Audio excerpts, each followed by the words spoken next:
Mesdames et messieurs, chers étudiants, chers stagiaires, heureux de vous revoir. Alors aujourd'hui, on va travailler le cours qui est exceptionnel généralement qui s'articule sur l'audit.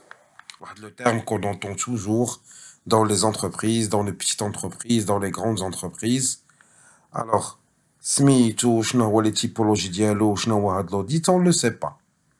C'est la raison pour laquelle j'ai hâte de faire avec vous la vidéo sur laquelle c'est une vidéo exceptionnelle que je l'ai fait. Je ne parle pas toujours de l'audit, mais c'est une vidéo exceptionnelle sur laquelle on va parler l'audit, les typologies de l'audit, la procédure, la démarche de l'audit, ainsi que la différence entre l'audit et contrôle interne et contrôle gestion.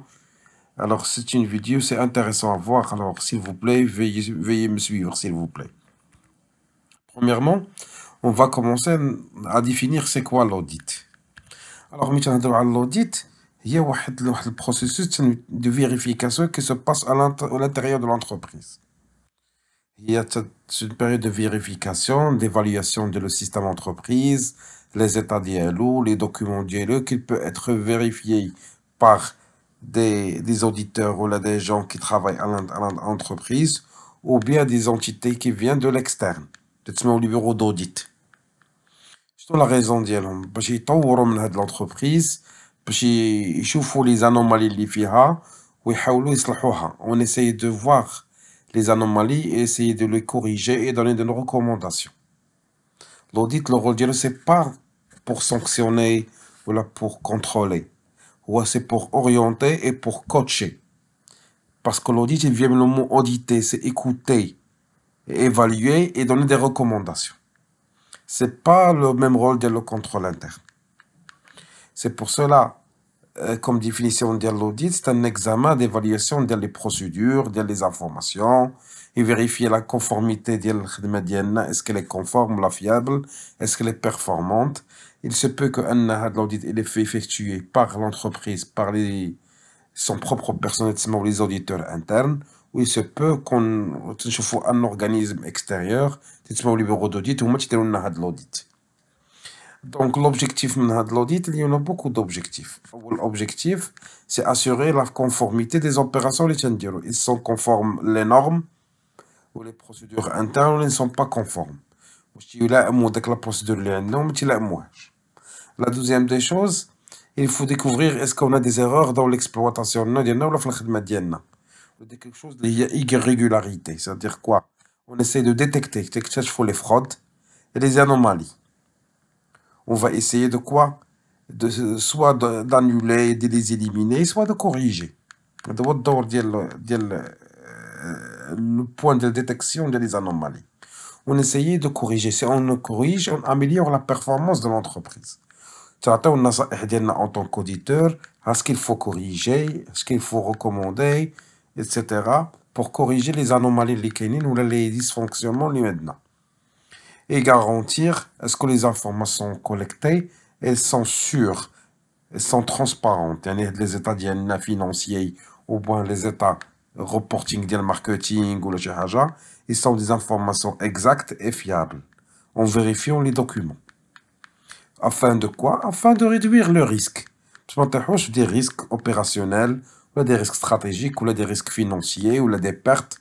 C'est pour cela, on assure la conformité, on détecte les anomalies pour les corriger, on améliore la performance, on donne des recommandations pour on le rendement de la on garantit la fiabilité des informations, est-ce qu'elles sont correctes ou non, afin d'éviter les risques qui vont influencer l'entreprise. Les risques financiers, organisationnels, opérationnels ou bien stratégiques.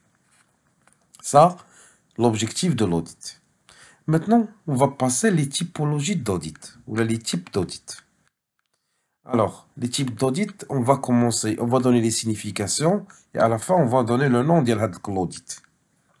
La première, il s'agit alors de contrôler l'information, non seulement de vue comptable et financier, mais en proche. Donc, on contrôle tout ce qui est en relation avec l'activité toutes les activités de l'entreprise.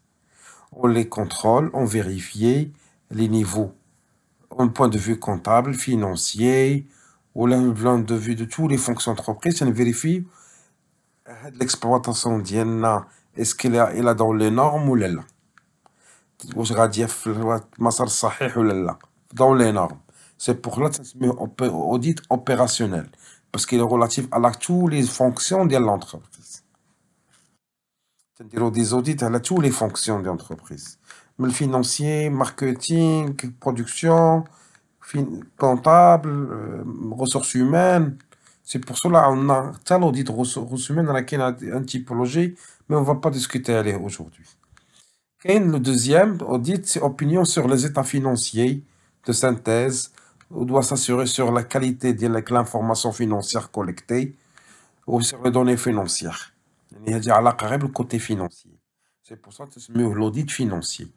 On s'assure de la conformité les informations financières collectées sont fiables, مزيانين, ما فيهمش des fraudes.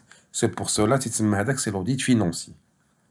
Troisième type d'audit a pour objet de décliner alors واش la procédure ديال الخدمه مزيانه ولا la réglementation القانون ديال الخدمه مزيانه واش tout l'organisme غادي في الخدمه ديالو tout l'organisme ils sont conformes aux normes par exemple ديال ISO ou aux normes ديال normes posées par l'entreprise par l'État par la réglementation interne et externe.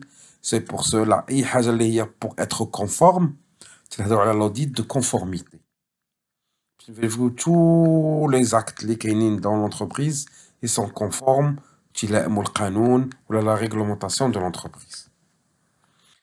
Quatrième type d'audit est le fait de quoi? De se mettre avec les vérifications à une entité اللي هي خارج الشركة étrangère.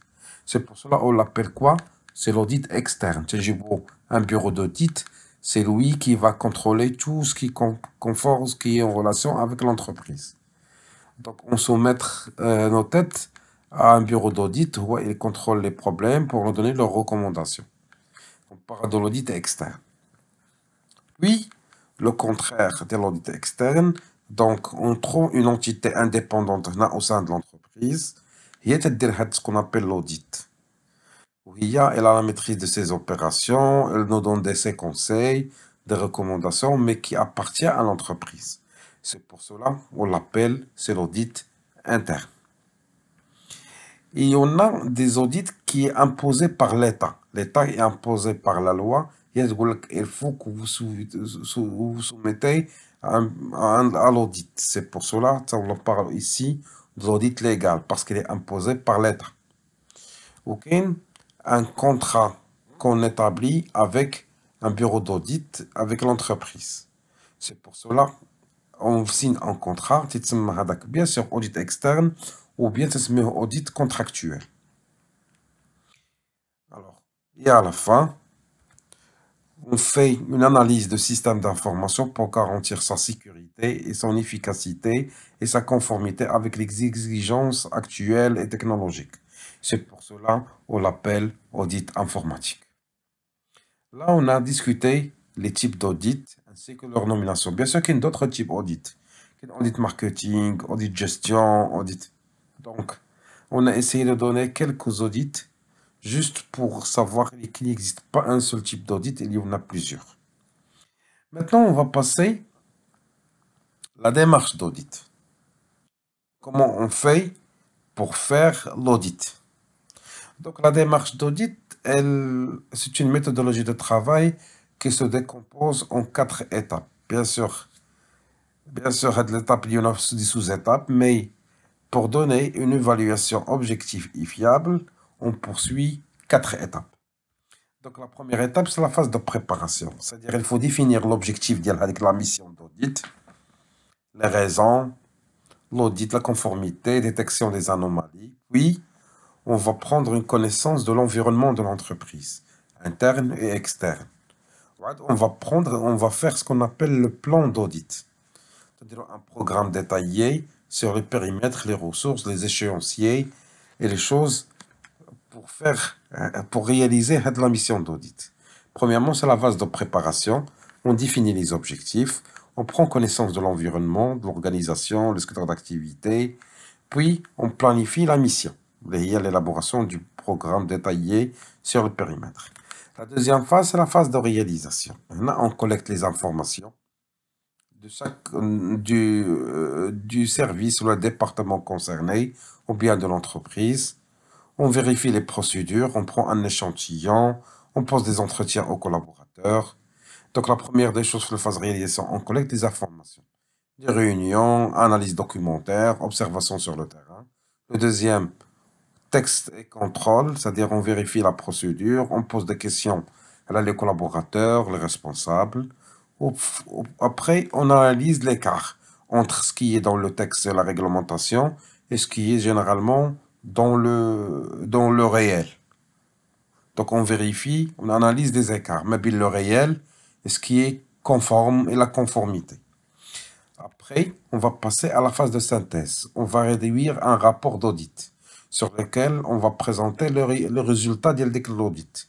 Les écarts, les kainines, et on va dire quelles sont les recommandations pour améliorer les anomalies ou les erreurs qu'on a trouvées au sein de l'entreprise.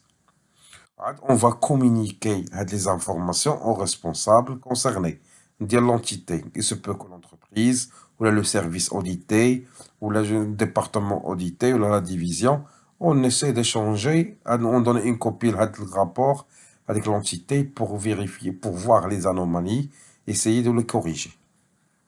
Et à la fin, la phase de suivi. Est-ce qu'ils ont mis en place les recommandations données par la commission d'audit ou non? On évalue le progrès, l'amélioration apportée.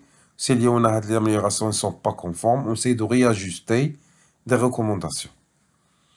Donc, là, ça a mis suivi, c'est-à-dire on vérifie est-ce qu'on a les recommandations qu'on a citées dans le rapport, ils sont bien exécutées ou non. Donc, là, on a la démarche audit. Après, on va discuter de la différence entre l'audit, contrôle de gestion et contrôle interne. Bien sûr, qu'il y a des gens qui mélangent entre l'audit, le contrôle de gestion et le contrôle interne. C'est pour cela que j'ai fait des études comparatives entre les trois.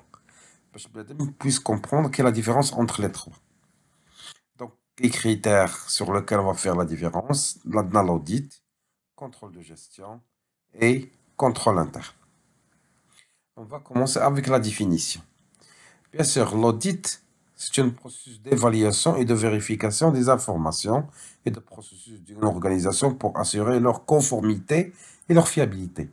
C'est un processus d'évaluation et de vérification d'informations et de processus afin de vérifier la conformité et chercher à corriger. Donc l'audit, c'est on essaye de corriger, évaluer le problème et essayer de corriger. Donc on vérifie si ils sont fiables, corriger. Donc ça concerne la conformité de la procédure. Alors pour contrôle de gestion, non. On analyse la rentabilité, la performance économique de l'entreprise. واش عندها تدخل الفلوس ولا لا واش عندها une perte عندها des gains شنو هما les raisons ديالها on sait de quoi d'analyser économiquement et financièrement l'entreprise. Alors pour bien gérer avec l'entreprise. Mais l'audit, on analyse pour corriger les problèmes. Ici, on a le contrôle de gestion, on analyse la performance économique et financière d'entreprise pour chercher à rentabiliser avec l'entreprise. Mais contrôle interne, on cherche de vérifier pour éviter les risques, pour maîtriser les risques. Donc, la حاجة اللي غتأثر تجيب des risques en non-conformité des opérations. Donc, هنا contrôle, on contrôle pour éviter les risques. L'audit, on contrôle pour corriger et être conforme. Alors que le contrôle de gestion est une analyse pour optimiser, pour chercher à rentabiliser l'entreprise. Alors l'objectif de l'audit, la première des choses, c'est vérifier la conformité, identifier les anomalies et proposer des solutions. Je viens de les citer maintenant. Alors que le contrôle de gestion, donc on cherche à rentabiliser économiquement et financièrement le sharika. Alors que le contrôle interne, c'est prévenir contre les erreurs. Il vaut mieux prévenir que guérir. C'est le contrôle interne. On essaie de prévenir des erreurs et détecter les fraudes, et essayer de sécuriser le processus de travail de l'entreprise. Ça, c'est le contrôle interne. Pour la périodicité, Bien sûr, c'est ponctuel, c'est pointu pour l'audit. C'est une période annuelle, exception, donc elle est ponctuelle à une date précise.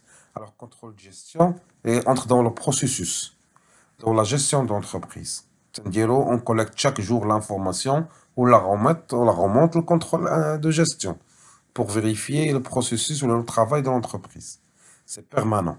Alors qu'au contrôle, il entre dans le continu et intégré dans les opérations quotidiennes. C'est-à-dire les applications, le contrôle interne, il est suivi par le contrôle interne, il suit le processus en cas d'infraction. Donc c'est continu le contrôle interne. Le contrôle de gestion, il est continu, il entre dans la gestion d'entreprise. Alors l'audit, c'est une mission qui vient ponctuelle, dans une période ponctuelle. Alors, le responsable, l'audit, c'est auditeur interne ou externe. Pour le contrôle de gestion, on parle de contrôleur de gestion. Pour le contrôle interne, il peut être effectué par un manager, par responsable d'une entité opérationnelle ou un membre de direction. Ce qu'on fait, ce qu'on appelle le contrôle interne. Ou bien un contrôleur interne, elle est conçu, recommandé à une ordre de mission par le directeur. Après, l'approche de l'audit. La fraude, c'est externe ou indépendant, basée sur une analyse approfondie. C'est une approche indépendante, on voit d'une manière objective pour analyser d'une manière claire la conformité, d'une manière objective et indépendant. Le contrôle de gestion, non. C'est interne, orienté à chercher. C'est subjectif. On cherche simplement à analyser pour gérer et avoir plus de rentabilité et pour que l'entreprise puisse être plus performante économiquement. C'est interne, c'est pas externe. C'est pas indépendant. On entre dans le processus. Alors, le contrôle interne, elle est préventif et correctif, intègre au processus de l'entreprise. Dans le contrôle interne, on vérifie la conformité, où on cherche de prévenir et corriger les anomalies, et d'une manière, soit d'une manière liée rigide, ou d'une manière liée souple, l'objectif de éviter tout problème dans le processus de l'entreprise. Après, la nature des travaux. Bien sûr, pour l'audit, vérification, les tests de conformité et le contrôle de risque. Pas le contrôle interne. Donc, on va établir un rapport pour voir, vérifier la conformité et contrôle des risques. Alors, le contrôle de gestion, c'est analyse des écarts, reporting et tableau de bord.